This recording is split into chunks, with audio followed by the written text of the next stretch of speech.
Le samedi 29 novembre 2025 sera organisée à Yaoundé une convention extraordinaire du mouvement pour la renaissance du Cameroun. Si l'on s'en tient à la convocation datée du 16 octobre 2025 signée Mamadou Mouta, président national par intérim, 2 points sont inscrits à l'ordre du jour. L'élection des responsables nationaux désignés par voie électorale et l'amendement de certaines dispositions des statuts et du règlement intérieur. Pour cette élection, une seule liste des candidats a été déposée à la commission électorale. Dans cette liste définitive figure le professeur Maurice Kamto, candidat à la présidence nationale du MRC. Mais pour le docteur Okala Ebode, militant et cadre du MRC, le retour en l'état actuel est non statutaire et non réglementaire. Il évoque ainsi l'article 29 alinéa B des statuts du parti. L'article 29 alinéa B exige pour tout candidat au poste électif la totalité de 3 années au moins de militantisme sans interruption au sein du MRC à jour de cotisation.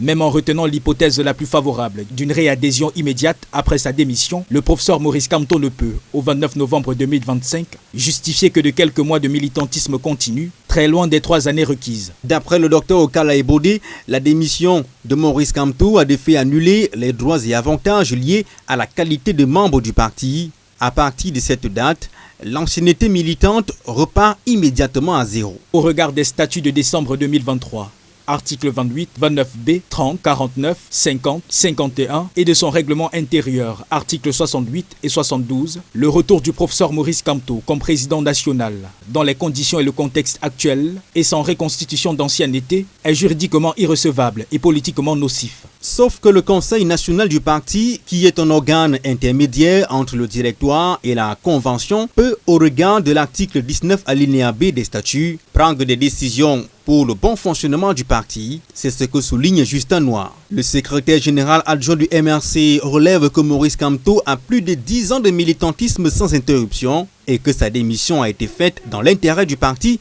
qualifié par le Comité national de médiation et d'arbitrage, car Maurice Kamto avait alors appliqué la résolution d'octobre 2024, lui demandant de choisir la modalité de présentation de sa candidature à l'élection présidentielle 2025.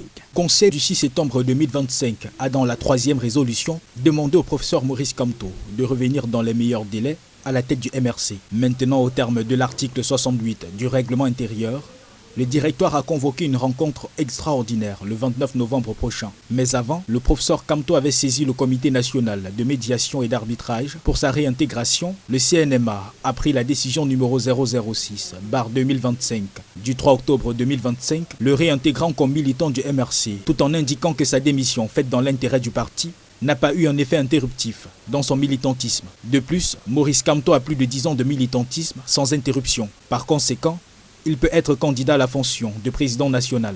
Le débat reste donc houleux au sein du MRC à quelques jours de la tenue de cette convention élective. Et s'agissant de l'exclusion d'Okala Ebode du MRC, rien n'est acté de façon officielle.